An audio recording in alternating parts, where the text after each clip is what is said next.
A'udzubillahi minasyaitonirrajim. Bismillahirrahmanirrahim. La haula wala quwata illa billahil aliyyil azim. Assalamualaikum warahmatullahi wabarakatuh.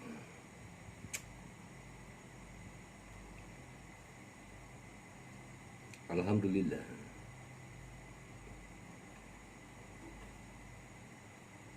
kita masih punya masa dan kesempatan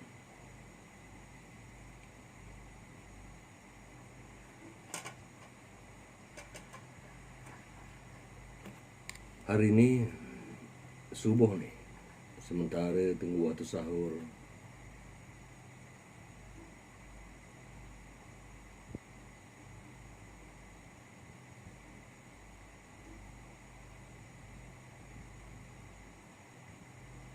Ayah teringat tentang Pulau Besar Melaka. Baiklah, biar kali ini ayah panggil diri ayah sebagai aku.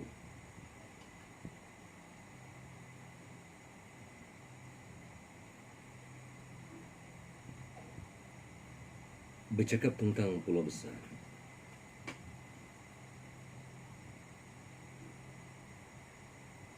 Sebenarnya ada banyak rahsia tentang Pulau Besar yang tak ramai yang tahu.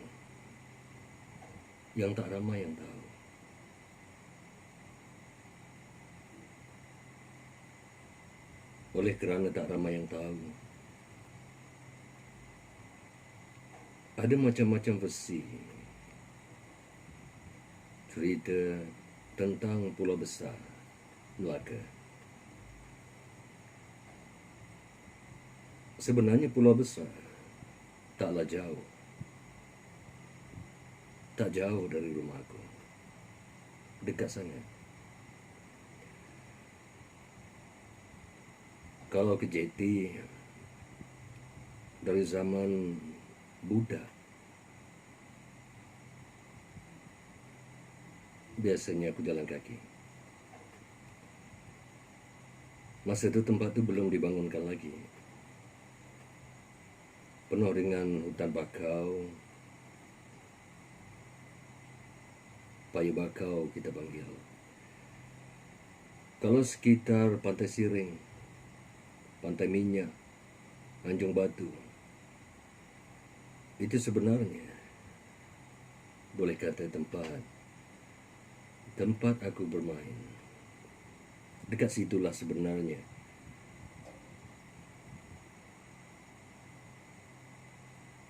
aku cari siput sedut, masuk dalam lumpur, masuk dalam payu bakau, tempat aku memancing, tempat aku berenang. Sejak kecil, ialah itu kampung aku. Aku dibesarkan di situ. Aku dibesarkan, dilahirkan di Johor, dibesarkan di Johor, dan sebahagiannya dibesarkan di Melaka.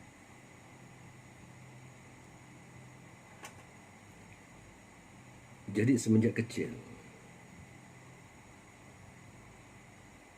sebelum aku masuk alam sekolah, aku kerap ke pulau. Arwah mak yang bawa ke pulau. Masa itu pulau bukan sebagaimana keadaan yang ada sekarang. Ada gerai, ada chalet, dan banyak lagi kemudahan yang ada sekarang. Ada masjid, ada surau,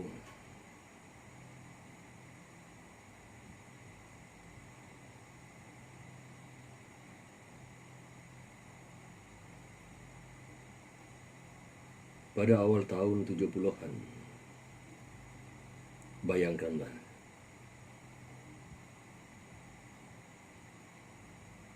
keadaan Pulau Besar Melaka pada masa itu. Tanpa sebarang kemudahan. Tidak ada sebarang kemudahan. Yang ada cuma hutan. Cuma hutan. Laut, pantai, makam-makam yang dikatakan keramat. Aku ingat ada 7 makam yang dikatakan keramat, yakni makam 7 beradik. Ukurannya lebih kurang sama panjang dengan makam Sultan Arifin. Dan memang sedia ada makam Sultan Arifin. Memang.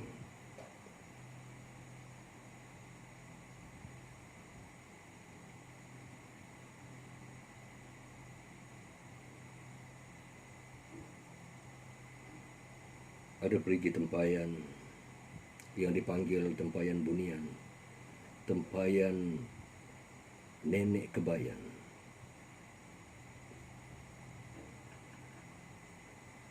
Apa yang uniknya sebenarnya tentang tempayan nenek kebayan?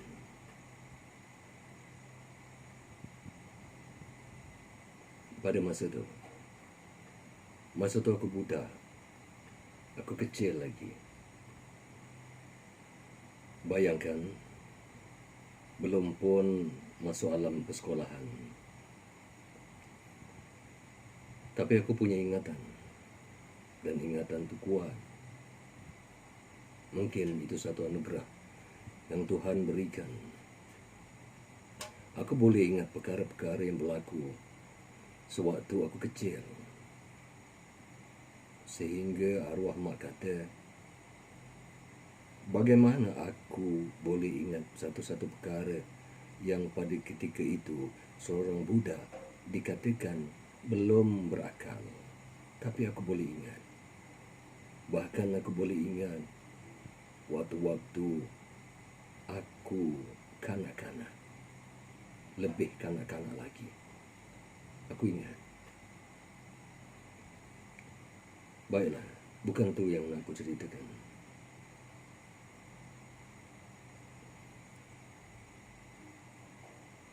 Aku ingat lagi.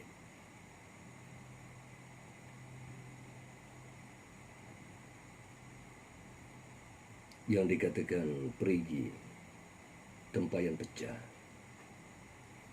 Yang dikatakan perigi nenek kebayan. Seingat aku, masa itu, setiap kali datang, ada ramai sebenarnya, ada banyak. Maka ramai orang yang beratur panjang. Semata-mata untuk masukkan tangan di dalam mulut tempayan tu.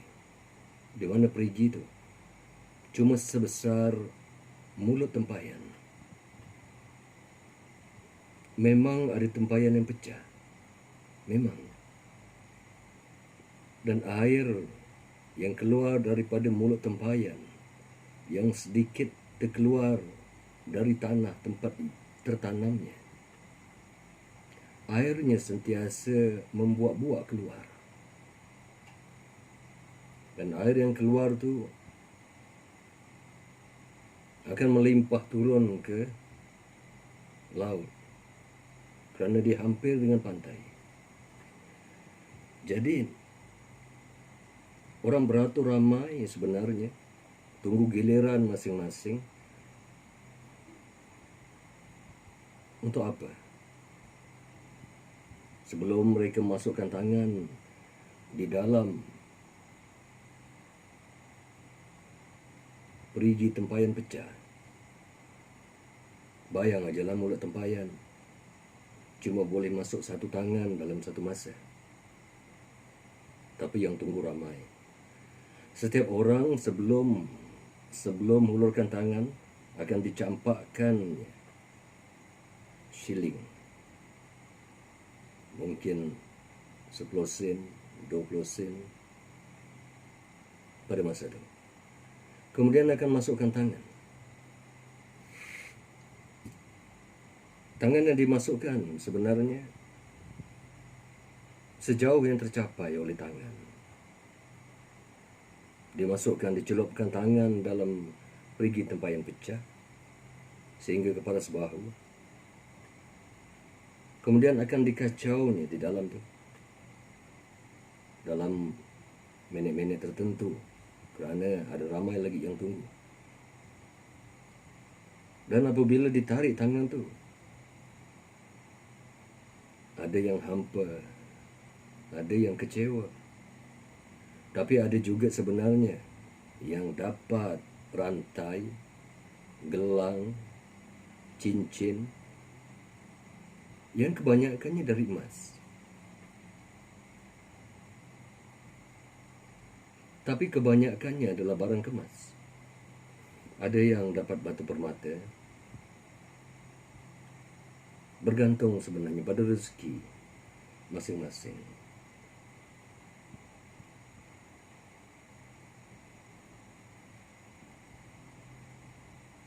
Bila sampai masa aku budak, aku takut sebenarnya. Macam mana aku tak takut? Kalau aku lihat sendiri, aku nampak sendiri dengan mata kepala aku, ada yang apabila masukkan tangan tak boleh ditarik keluar. Hingga perlu 2-3 orang untuk tolong lepaskan tangannya yang seolah-olah tertarik ke dalam. Jadi aku jadi takut.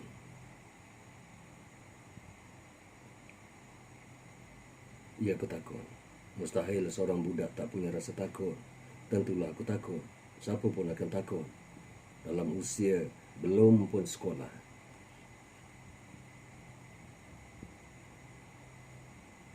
Tapi aku masukkan juga tangan aku. Masukkan.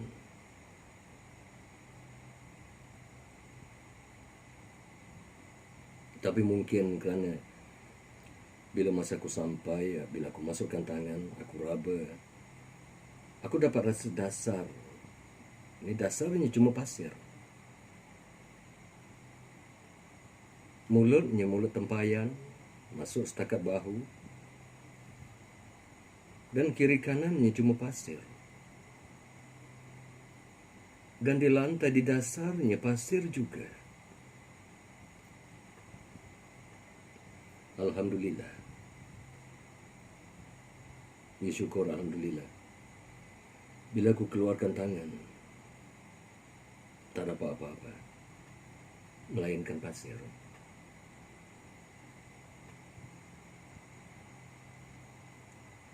Sebab rezeki urusan Tuhan. Manusia cuma berusaha dan bertawakal.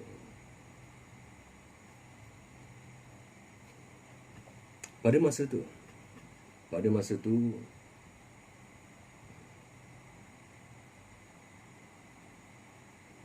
apa yang paling hebat sebenarnya,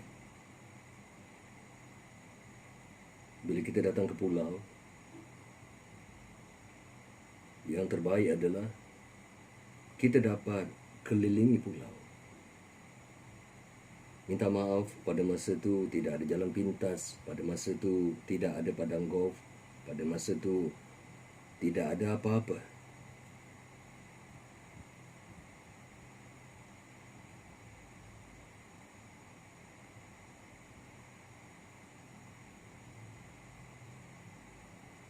Terpaksa ikut dari pantai, terpaksa panjat batu-batu yang besar untuk kembali ke tempat asal. Kata orang, apabila kita berjaya pusing pulau melalui pantai, dikatakan tawaf. Apabila kita tawaf dengan niat, kita akan dapat apa yang kita hajatkan. Kita akan dapat. Ya betul. Sukar sebenarnya. Sebab sebahagian tempat laluan pantai tak boleh dilalui. Batunya tinggi, besar, licin, penuh dengan kerang dan lumut. Bila-bila masa boleh tergelincir, boleh jatuh, boleh mati. Jadi sebahagiannya kita terpaksa lalu redah hutan dan turun semula ke pantai untuk dapatkan satu pusingan.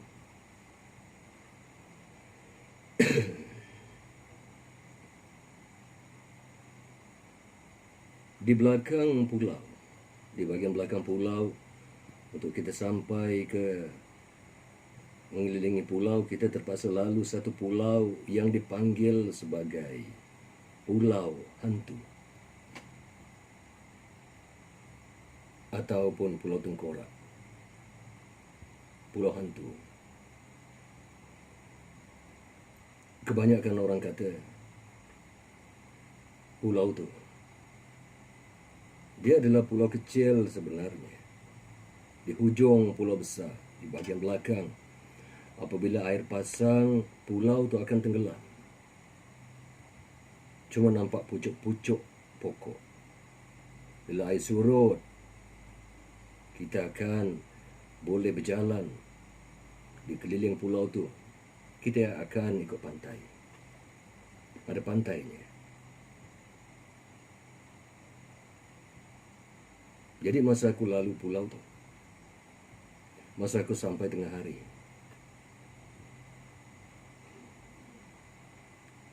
jadi aku terpaksa lalu satu beting. Satu saja beting. Yang mana beting tu menyambungkan antara pulau besar dengan Pulau Hantu. Jadi aku lalui beting tu. Dan aku pusing Pulau Hantu tu. Selepas aku pusing Pulau Hantu, untuk sampai semula ke pulau besar pada pantainya, aku nampak ada satu kolam. Ada satu kolam. Sedangkan pada mulanya aku cuma lalu satu saja beting. Tapi waktu aku pusing untuk sampai semula ke tanah besar, pulau besar tu, aku lihat ada dua beting. Ada dua beting pasir. Dan aku tahu sebenarnya beting yang di sebelah kanan adalah beting sewaktu aku masuk ke Pulau Hantu. Dan untuk keluar, apabila aku temui satu beting lagi, beting di sebelah kiri, aku masih nampak beting di sebelah kanan. Di tengah-tengah tu ada tasik. Tasik itu besar. Dengan sendirinya beting itu menjadi benteng pada tasik. Aku dengar banyak suara. Aku dengar suara perempuan, seolah-olah sedang mandi di tasik itu. Tasik itu jernih. Seolah-olah tasik dari air tawar. Jernih sangat. Aku dengar suara perempuan ketawa. Aku dengar suara perempuan, ramai perempuan, seolah-olah sedang mandi, sedang bersukaria macam tu. Sedang boleh kata sedang asyik mandi di kolam tu dengan suara sedang riang macam tu. Untuk sekejap aku berhenti. Kerana aku dengar suara tu. Aku berhenti. Tapi aku tak nampak apa-apa. Aku cuma dengar suara. suara ketawa, suara. Tapi tak ada suara yang menakutkan. Cuma suara orang mandi-mandi macam tu. Kemudian aku tinggalkan pulau tu. Sekurang-kurangnya aku dah berjaya mengelilingi pulau hantu. Aku dah berjaya. Kemudian terus ke belakang. Terus. Sukarnya sebenarnya untuk berpusing mengelilingi pulau. Pada masa tu, untuk bergerak, kalau kita bermula dari A, kita mesti bergerak di awal pagi. Dan kita akan sampai semula sebelum maghrib. Bayangkan penatnya. Tapi aku sampai. Aku sampai.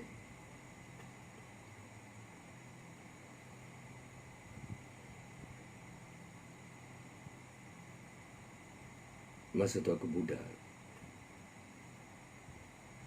Tapi aku sampai.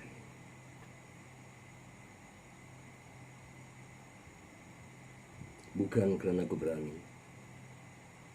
Aku sampai ke tempat di mana aku datang. Bukan kerana aku berani. Tapi kerana aku takut. Takut tak sampai. Kerana itu aku sampai.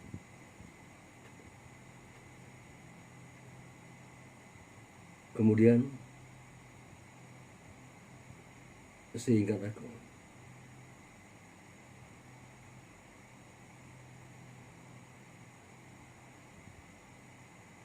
ada satu batu yang dipanggil batu belah. Di puncak, di tempat yang agak tinggi,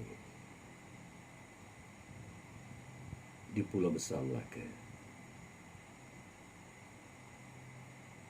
Dalam satu ritual, aku pernah tengok dengan mata kepalaku sendiri, di mana ada lebih kurang 7 orang perempuan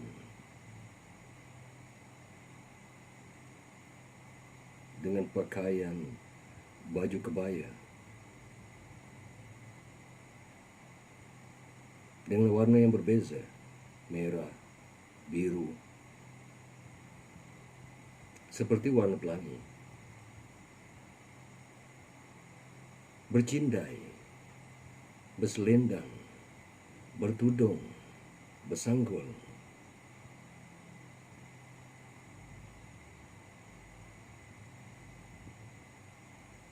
Aku nampak. Ia jelas aku nampak. Setiap orang bawa bakul. Bawa bakul. Dan setiap orang juga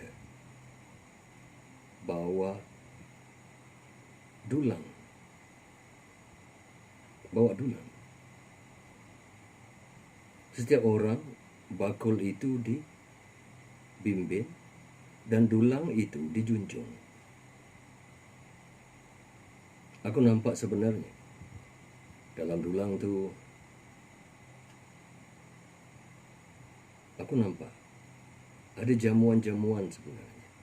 Ada pulut kuning, ada ayam panggang, ada bunga, ada telur, dan macam-macam lagi. Itu aku nampak. Kemudian ketujuh perempuan ni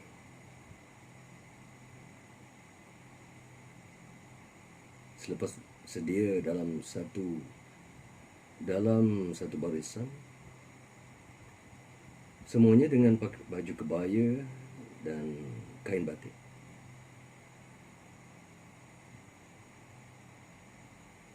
Lebih kurang jam 12 tepat. Lebih kurang. Semua perempuan tu berjalan untuk pergi ke Batu Belah.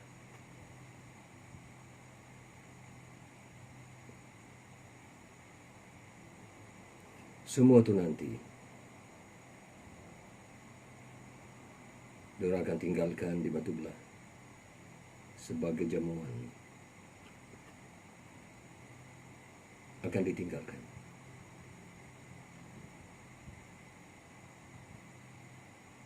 Dan nanti apabila semua sudah ditinggalkan, semua mereka akan turun. Kerana perjalanan sukar,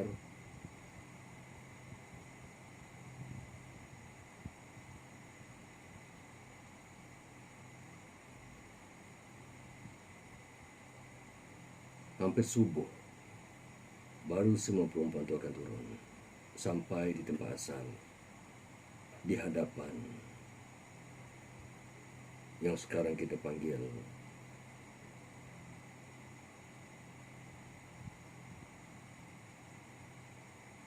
makam 7 beradik.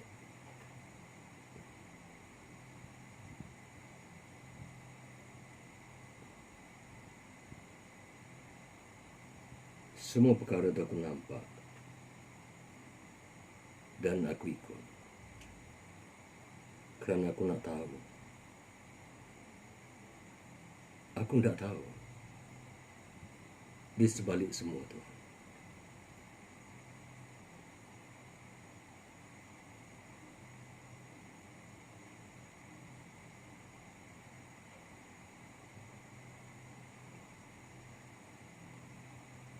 Pada masa itu,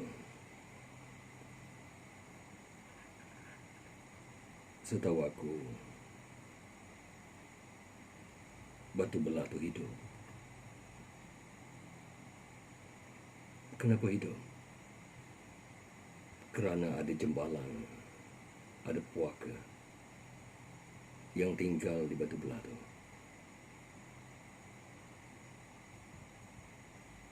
Puaka itulah yang dijamu untuk elakkan sebarang perkara-perkara yang tak diingini. Itu menurut kepercayaan orang-orang dulu secara turun-temurun.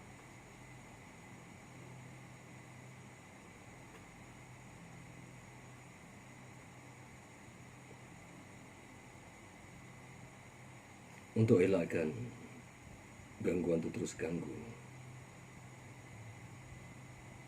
rupa-rupanya itu adalah jamuan yang terakhir untuk lembaga, untuk jembalang berkenaan yang dikatakan tinggal di Batu Belah.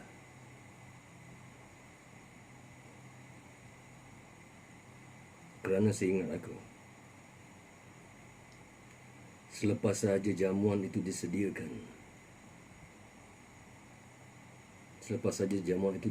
dan dihantar, ada orang-orang tertentu yang ikut serta dari belakang. Ia sebenarnya satu pakatan untuk musnahkan lembaga tersebut. Bagaimana lembaga tersebut dimusnahkan?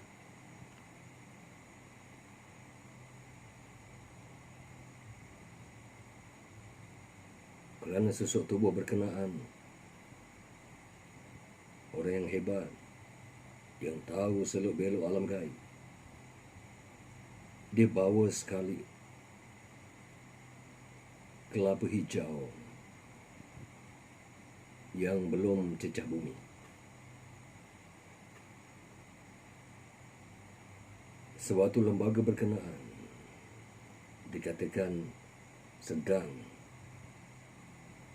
lahap untuk jamu seleranya.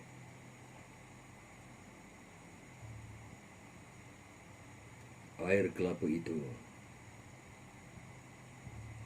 disimbahkan di batu itu.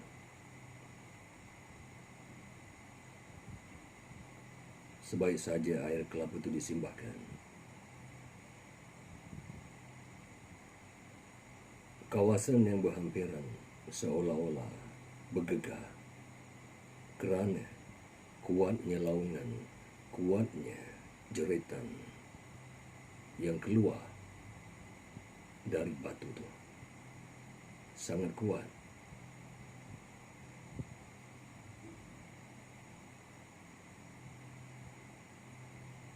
Kerana sewaktu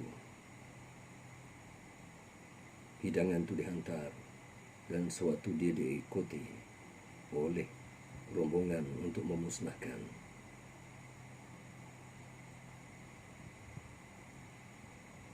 tak semua boleh ikut hingga ke batu belah.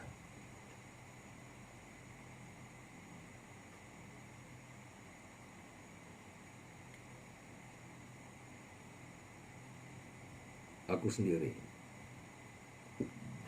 tak dapat ikut hingga ke batu belah kerana perjalanan itu malam. Sukar dan aku budak, tapi aku ikut juga kerana aku degil. Kata mak, aku degil. Aku degil kerana aku nak tahu.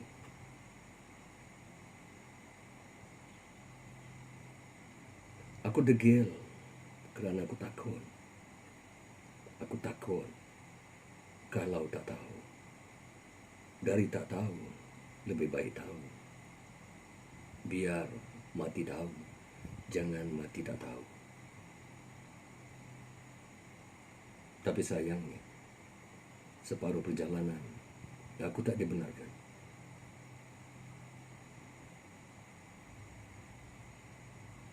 Aku dengan yang lain cuma boleh tunggu di separuh jalan. Tapi gegaran tu aku dapat rasa. Jeritan tu aku dengar. Dan bila semua yang ada, yang ikut hantar jamu dan untuk musnahkan gangguan tu, turut lari, aku ikut lari juga. Kerana gegaran tu sangat kuat. Laungan tu sangat kuat. Jeritan tu sangat kuat. Dan kerana itulah sehingga sekarang batu belah itu dipercayai untuk tempat bagi orang-orang yang mahu menuntut dan menguji ilmu. Kerana situ adalah tempat yang dikatakan untuk menuntut berkait dengan ilmu keduniaan atau ilmu hitam.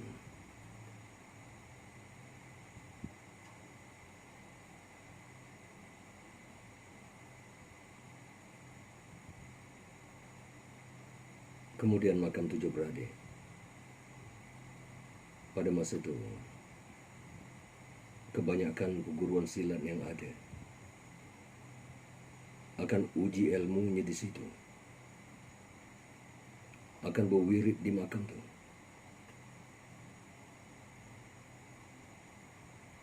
Akan berwirid di makam tu untuk menguji ilmunya. Kebanyakan perguruan silat akan datang ke situ untuk menguji ilmu kebatinannya.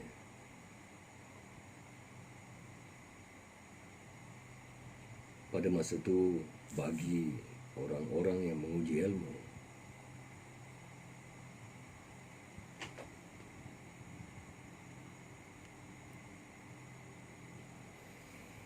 pada masa itu bagi orang-orang yang menguji ilmunya, di dalam melakukan zikir di makam 7 beradik, ada yang diuji oleh perkara-perkara gaib, diuji oleh harimau yang gaib, harimau putih atau apa sahaja sebenarnya, dan ditarik hingga ke hutan. Hingga ke hutan. Ditarik oleh lembaga yang datang. Ditarik. Ada yang ditemui pada siangnya, ada yang gagal, dan ada yang berjaya. Kerana ada seekor harimau sebenarnya yang akan datang untuk menguji siapapun yang berhajat untuk menguji ilmunya di makam tujuh beradik. Kerana itu makam tujuh beradik jadi tempat orang-orang yang mengamalkan persilatan menguji ilmunya di situ. Sama ada yang menjelma itu dari jalur yang hitam atau putih. Bagi aku satu, ia tetap satu jelmaan dan ia tetap satu ujian. Melepasi ujian itu wajar bagi orang yang mahu menguji ilmunya. Baiklah, sampai sini. Moga pada masa yang lain aku akan ceritakan tentang pulau besar sejauh yang aku tahu.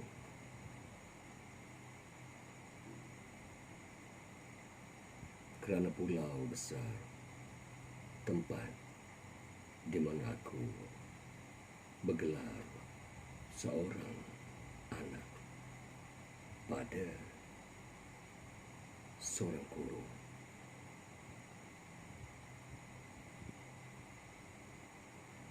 Aku sudahi dengan moga Allah berkati setiap guru-guru yang mengajarkan ilmu walaupun satu huruf.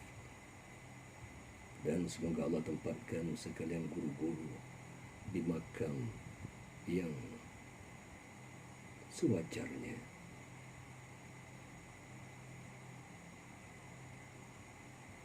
Syukur alhamdulillah pada Allah Subhanahu wa taala yang menemukan aku dengan guru-guru yang mungkin tidak terfikirkan oleh akal manusia. Aku sudahi dengan wabillahi taufiq wal hidayah. Assalamualaikum warahmatullahi wabarakatuh. Amin ya rabbal alamin. Nanti pada masa yang lain aku akan ceritakan lagi tentang Pulau Besar Melaka. Dan kalau di kesempatan, mungkin selepas COVID ini, aku akan ke Pulau Besar. Aku akan rakamkan satu persatu. Dan aku nasihatkan, jika ke Pulau Besar, janganlah sebarang. Tanyakan pada orang yang tahu. Tanyakan. Supaya perjalanan yang jauh bukan sia-sia.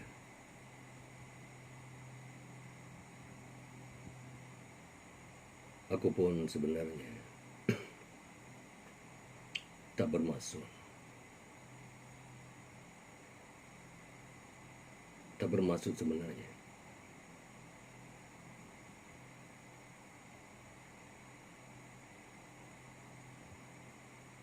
Supaya perkara-perkara yang gaib itu dijadikan kepercayaan.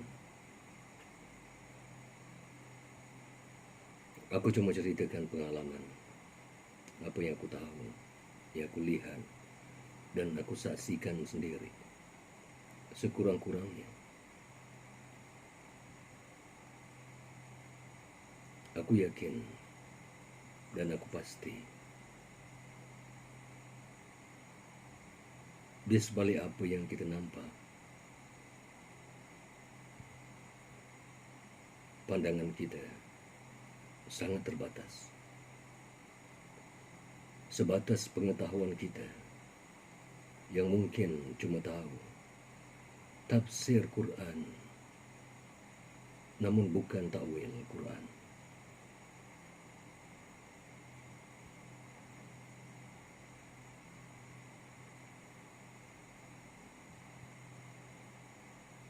Ada banyak rahsia alam ni yang kadang-kala kita perlu tahu.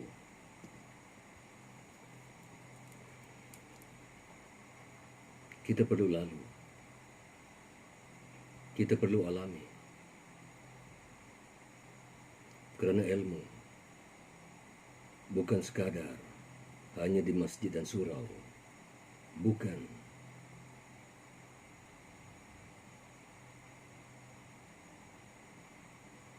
Ilmu Allah itu luas, datang dalam berbagai bentuk dan cara. Wujud dalam beribu wujud.